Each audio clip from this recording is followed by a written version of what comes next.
Welcome back into the workshop. Well,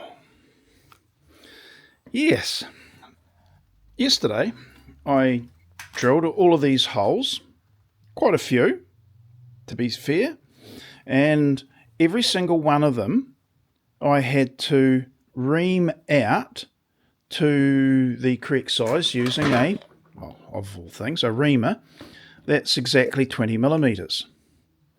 I had to do that simply to get the pins into the holes. And in fact, even having reamed it, they're still very tight because that's the nature of the tolerance. So,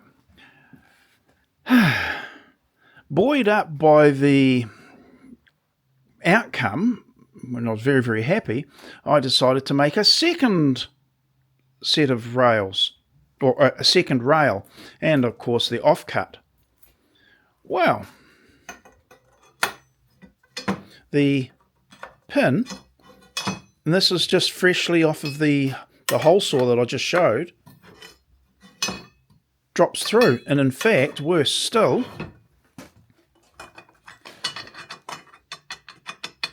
wobble. So what on earth has changed?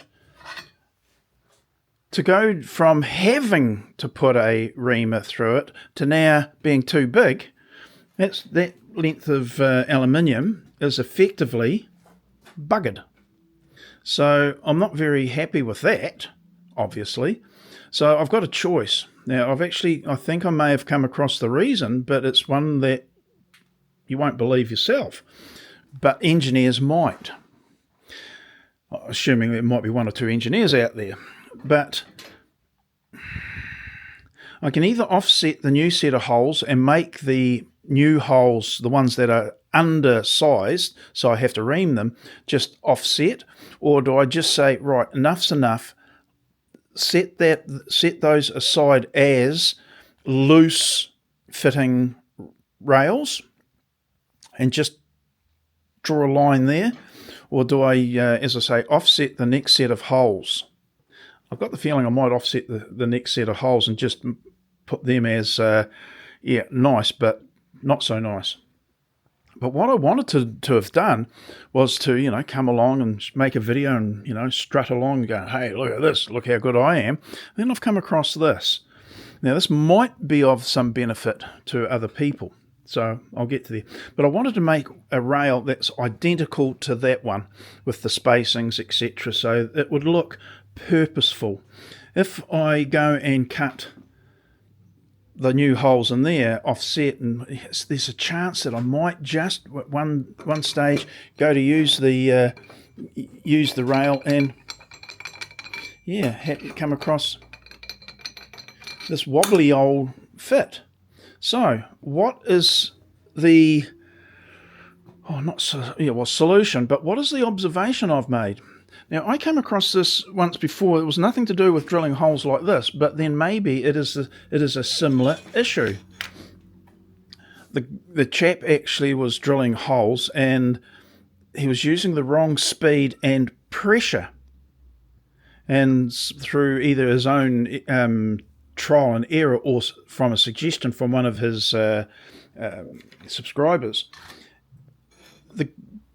the change to the quality of the hole being drilled was a little bit faster and more pressure, or something like that. But anyway, I know that there was more pressure, which kind of flies in the face of what I would normally think you'd do with drilling. Anyway, because I don't know, I had that in the back of my mind. I thought, well, the only difference I did today was I took my time drilling this particular hole.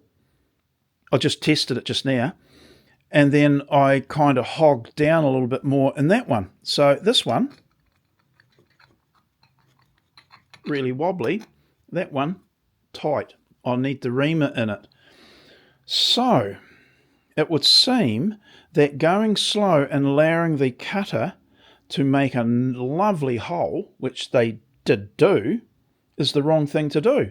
I even took the damn cutter out, the one that's in the drill press now. I took it out just in case I'd picked up the wrong one, because I've got two of them at 19.5 that one, and a 20mm sitting side by side. But no, the 20mm is still in its case, so it wasn't that. And that's why I thought that I wouldn't have thought would have happened.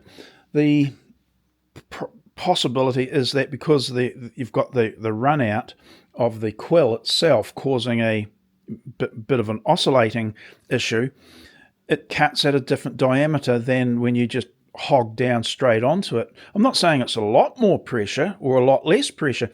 It was just that when I thought, let's get the holes. Oh, I can show just how good I am. So I thought I'd make that nice soft cut into the aluminium to get a nice tolerance or look to the hole, and wound up with this. Not this, which I require. And yeah, so that's an observation I've never come across before. And maybe that when I've been doing other work, that sort of thing that's, like, who would have thought? Well, perhaps an engineer might. Yeah. So if there's any engineers or people that are experienced with the whole drilling process, especially into, well, in this case, aluminium, let me know, because, yeah, just confirm my hypothesis that all of those, but not all of them were at the same pressure. I wouldn't have, and all of these are slogged out. Bugger. That is a real nuisance, because I can't now rely on the fact that I can put a pin in there. Well, actually, let's just do this. Put a pin in there and put another one in there, and now I've got that sloppiness. It's not much, to be honest, but it's there, and I don't want it to be there. Hey. Well, that was a wrinkle that I hadn't considered coming out here this morning I'd run up against. Oh, even that. See, why isn't there some misalignment there? How's that even possible? Hang on. Don't like that idea. Oops. It's probably because the pins can move, they're not aligning. Oh, well, whatever it is, that's the observation.